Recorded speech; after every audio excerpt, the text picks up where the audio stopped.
Welcome back, everybody, to Two Guys and a Stack of Comics. My name is Reed. Along with me, as always, is Mike.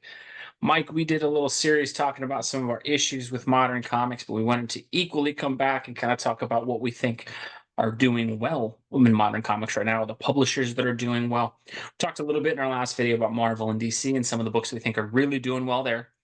But the indie space has been where me and you have really found a lot of books that have entertained us lately. I will give you full credit. You were on this much earlier than I was, as far as you were the main reason I started reading indie books. And when me and Mike say indie books, what we are saying is any publisher that is not Marvel and not DC. Is what we would classify kind of as indie books on our own. Other thing as well, Mike and I, we're just comic book shop goer guys. So I know there's a lot of exciting things happening on the online space, different publishers who sell their books, Indigo. I know there's folks who have done their own companies, their own websites, and different sorts of crowdfunding and things like that, Kickstarter. Mike and I really have not read any of those kind of books, and that, in all honesty, we're more just go to the shop and buy kind of guys. So we're mainly just what do you find when do you find on the shelves from some of these indie publishers? We'll say that if you guys have stuff below that you bought online that you think is great, please feel free to make recommendations down below. Me and Mike are always interested in checking that stuff out. If we see something that really catches our eye or someone comments on, we'd be likely to pick that up. But Mike, I will kick it to you first, sir, for indie books. What was it that first caught your eye about indies, or what is indies doing well for you right now? The thing I love about the indies is the variety of subject matter. So I will say how I got into indies was, I'm a comic book guy. Like I will go to the comic book store, and as my interest waned in my favorite traditional heroes, uh, storylines getting too crazy and confusing, deaths of this hero or that hero or whatnot. It got to the point where, I'm a big Thor fan, but, I ended up not picking up Thor anymore. I'm a big Captain America fan. I ended up not picking up Captain America anymore. I'm a huge Batman fan, but Batman kind of lost me. So every time I come into the comic shop, I would look like, yeah, I can't get into that story. And you start looking around, and off to the side is the shelf of the indies. And over the last 10 years, the indie shelf has gotten bigger and bigger and bigger. And the big two shelf gets getting narrower and narrower. But anyway, just naturally kind of turned over there and saw a bunch of titles that I used to walk past because I'm like, I have no idea what this is or what's going on. But a couple of things caught my eye, and your local comic book shop person there, a good one, will start. You'll ask them about different books, and they'll say, "Hey, what's going on in this book?" And oh my gosh, well, blah blah blah blah blah. That sounds interesting. So over time, I started picking up more and more books, and the variety of the subject matter, anything you're interested in, you're going to find a comic book about it. And that's the thing that's so beautiful about this medium. It really is timeless.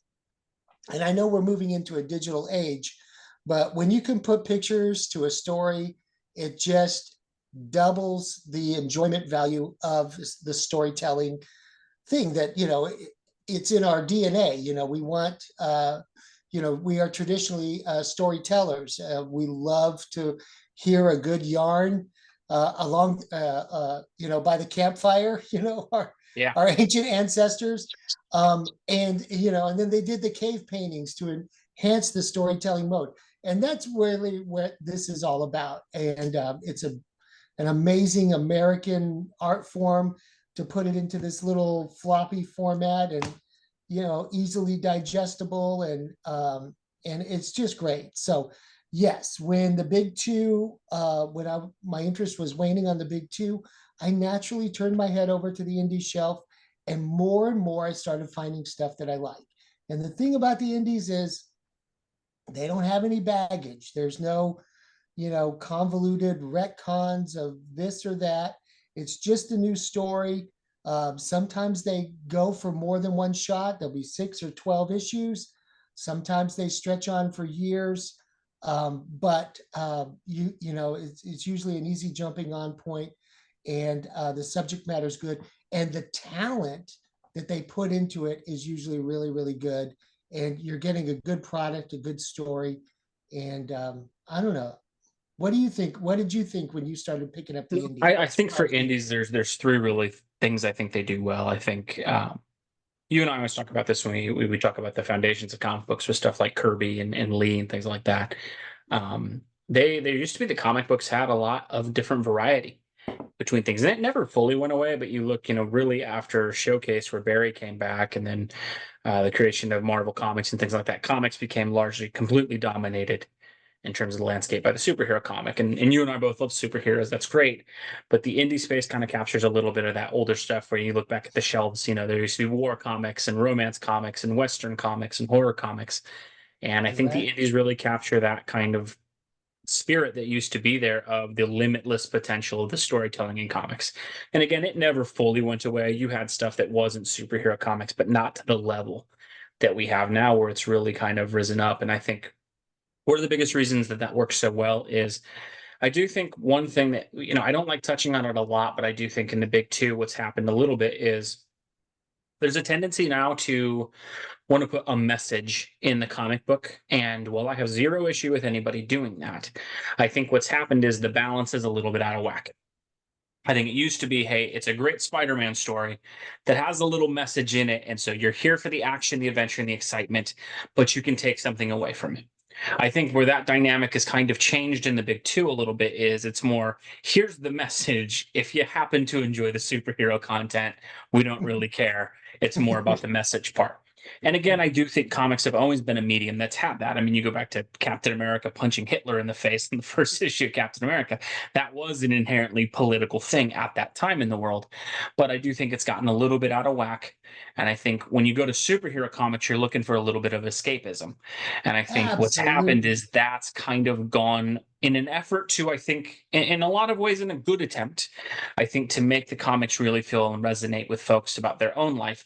I think some of that has gotten out of whack and it's really affected the balance for modern comic books in terms of the big two. And that's where I think the indies do well. And that, like, if you want to read a socio-political comic book, the indies have got you, right? And they're going to spend the whole time on that. They don't have to balance a Spider-Man adventure. They can do that. Or if you just want pure escapism, they're going to give you that as well. And so I think the indies have done such a good job of capturing that old spirit of comic books where they can have things woven into the stories, or they can just have outright 100% message based stuff. And because the indies have such variation, you can largely pick and choose kind of your own adventure of where you want to go. So I think that's huge. I think they're really carrying the spirit of those older creators and doing that, and that was a huge part of the foundations of comic books. I think it's somewhat been lost a little bit with the big two. I think the other port that you portioned out, or the portion that you pointed out that I like, is that indie comics don't always make it. And so what I do love out of that is these folks, you can tell there's a passion and a creativity behind it because it's not guaranteed there's going to be another issue. And I think that really resonates with readers. And because of the creators, you can tell on every issue, they know I have to give you a great book. I have to give you consistency. I have to give you, something to keep you interested because we don't have 60 years of build up and toys and attachment to Spider-Man or Wolverine or Batman or Green Lantern or whoever it is. We have to earn you with every book. And so I think that's a huge thing that they've done. You can tell there's such passion behind it. I love that when I pick up stuff like what Ghost Machine's doing every month, it's the same art team. Like I don't get, hey, it's a fill-in artist this month or a filler issue or a tie-in to an event that's running through 20 books. Indies largely know, look, man, we need to get you to buy in and be invested. And I think that's a huge thing they do. And then thirdly, I think the biggest thing that got me into indies is I didn't realize how many characters had books outside of the big two. Characters like Conan, James Bond, things like that. I started buying indies because of James Bond. I had never bought a non-Marvel or DC book. I saw there was a James Bond comic book. Everybody at my local comic shop knew, like, this guy loves James Bond. I talked their ears off about the movies whenever they'd come out. Dynamite launched a Bond book about 10 years ago, and it's a fantastic comic book because you can tell they got people who love James Bond to write the book. And it's really cool. It's a limitless potential of stuff like that where they have so many characters that, you think only live on the big screen or only through books, and then they can actually translate very well into the comic format. And so I think that's been a really great thing they've done. I think those that really strengthens the indies. Mike, for you, what indie books have you been enjoying recently, or what's got you reading in the shop right now? Oh my gosh, I don't know if anybody out there is reading Noctera, but That was Noctera, a great series. Yeah, it's a absolutely. great story. It's on its second, it did 12 and now it's doing 12 more. So it's I think really what cool. ended to like 16 or 18 or something like that. But yeah, you got Scott Yeah, Snyder just yeah. killed it on that book. Yeah, And Scott Snyder writing it. The artwork's really good. The story's fantastical. It's a great adventure. And I think it's getting picked up to be a show.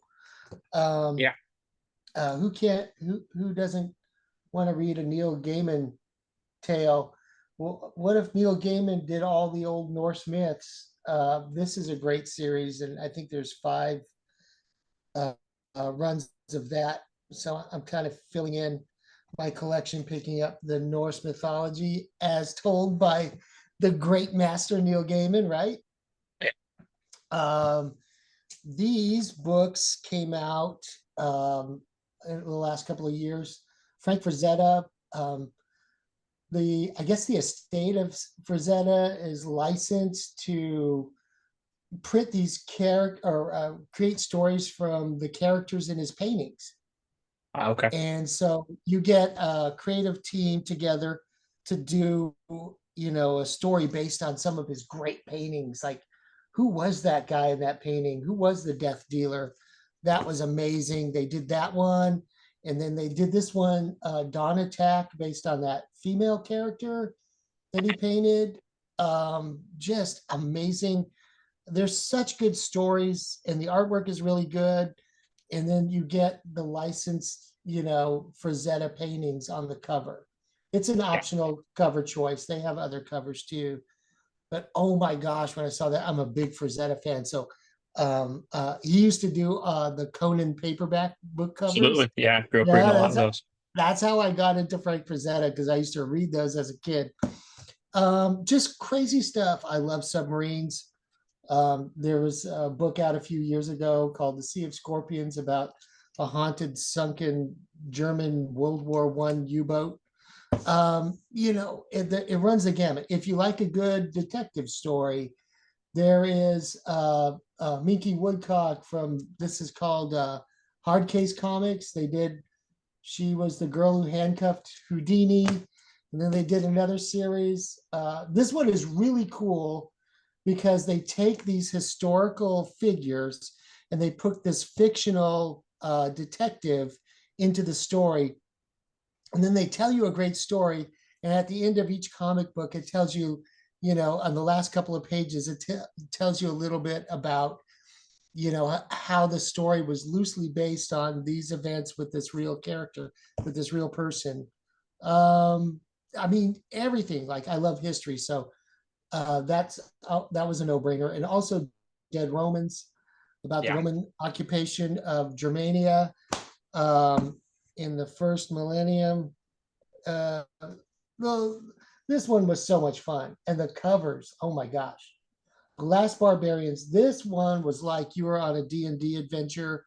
It was, you had your little crew there. It was just like you were playing a D&D game. It was really cool. Really fun adventure. Blade Runner, the original indie comic that I started picking up about 4 or 5 years ago. I was like, oh my gosh, there's a Blade Runner comic. And my comic shop was like, heck yeah. I'm like, sign me, put that on my sub list. This is the first indie that I think I ever subbed to. And I've been loving it for years now. That's a great comic. If you're a Dune fan, Dune has a new comic out with Brian Herbert. yeah. No, Robert's writing. Yeah, absolutely. So like there's something for everybody. Like whatever you're into, you can turn to the indie shelf. And these creative teams really put their heart and soul into most of them. I mean, I've been disappointed a few times, but for most of them, the stories are creative. They're ingenious. Some of the things and concepts that there's one out right now called The Billion Genies. Have you heard of that one? Yeah, I've seen that one. Yeah. That one's getting turned into a TV series, a very cool concept, kind of like a Twilight Zone concept. The artwork isn't quite for me, but intellectually, when you think about where that story is going, it was fascinating. And I remember someone sharing that in one of the comic book clubs, and I was like, man, that's interesting. Man, it got picked up quick for a TV series. Same with Yeah, Night King. I think that's you're seeing a lot of these indie books get picked up, and I think part of it is I think these guys are also writing these books and intending it to kind of feel almost like that format of a movie. I know with the Bond licensing, they've had that for 10 years with Dynamite. They kind of come out with different titles and subtitles for it. This one was called like For King and Country, and I'm always amazed that they get these different creative teams who come in. They write like a 6-issue series. It's largely like a James Bond movie in comic book format. You get a 6-issue essentially Bond film, and I've always been impressed with the indies with these licensed characters that they get, and that's been the main stuff that's driven me to it. James Bond's had people like Garth Ennis, you've had Philip Kennedy Johnson, you've had Warren Ellis at the start, Ben Percy. They're able to get some of these writers to come in and like, hey, give your take on James Bond, and it's really cool because they kind of do it. And they get their 6 issues or their 12 issues, whatever it may be, and then they can go forward and you spin it into the next Bond adventure, and largely it still works very similar to kind of how the Bond films do. I think the other things indies do really well, reviving older characters, characters that were a little bit beyond my generation, but maybe stuff that I heard my dad talk about or my grandfather talk about. Characters like Dick Tracy and Flash Gordon, characters that really wouldn't be that I would think of, but you see the indie book, you see the art, you see everything that's in there. This Dick Tracy comic book's a couple issues in, but you can just tell they're really doing a great job on the art. They're kind of making sure it's a good detective story, fits with that character. I know for me, one of my favorite characters as a kid was Space Ghost. I'm getting to see Dynamite Comics take on Space Ghost and kind of give you a adventure with that. I think there's just so many comic books that come out each month with characters that like you're like, oh my gosh, I haven't seen that character in forever. And it's And really cool to see them get to work on it and do well in a comic format. the thing about these indie publishers, when they take on an iconic character, you know, uh, they've really put their all into it because they're probably paying a hefty fee for the The licensing licensing or fee. whatever it is. It's make or break for them. They don't have their laurels to fall back on like the big two. They could always pick up from scratch and redesign Spider-Man or whatever. I guess they have that 60-year cushion or whatever. These companies, like, it's make or break. Like, we're taking on this project, we're going to pay the creative team, we're going to pay the licensing fee, and we're going to pay the printer to print it. It's there's a lot invested into it. You can really tell, like, their heart and soul is in some of these comics, like Dune and Blade Runner, these licensed stuff, and Flash Gordon. Oh, Uh, it's stuff that you can tell they want to get right. And I think, case in point, you and I have always talked about Conan. We have said that's been the best comic on both of our sub lists in years. And you can just tell in every page that there's passion behind that, they care. I oh remember my like reading God, this in these back pages, they do these letters pages where they talk about stuff. It's interesting. yeah, It's like they had an entire article in here about how at the beginning of the Conan comics, it says no O prints, but it's yeah. spelled OH instead of O. And what they did is instead of just going, let's fix it or whatever, they did research. They looked and were like, well, why did Howard write it that way? And was it intentional? And so they did all for one letter at the beginning. And like they went in and they made sure it got right because they know, hey, this is important to Howard fans. It's important to the Howard estate that we honor that. And that shows in what these folks are doing. I look at something like Thundercats, something that means a lot to me personally, right? As a kid who watched this cartoon, what they're doing with this comic book and the way that they write it and the way that you can tell they care about the characters. And I think that's something that, you don't really get as much of out of the big two, even when they do the licensed characters. And that, look at Conan. Conan was at Marvel for a while. And that you could tell they wanted to do Marvel's version of Conan. They tried to sand off the edges a little bit, make him run with the Avengers and stuff like that. And you could just tell it wasn't really Conan. And they did some okay stories for sure. I'm not trashing everything they did, but you can tell when someone like Titan and Heroic Signatures got Conan, it was like, no, man, we're going back to the source material. We're going back to Howard. We're putting together stories that he would do. And it fits so well because of that. I think they really just do a great job. Other indie I'm really enjoying has been that Ghost Machine run they've had. I mean, they are doing so well with Geiger and Redcoat and Rook Exodus, Jeff Johns writing, 3 books at the same time, balancing it with these great art teams.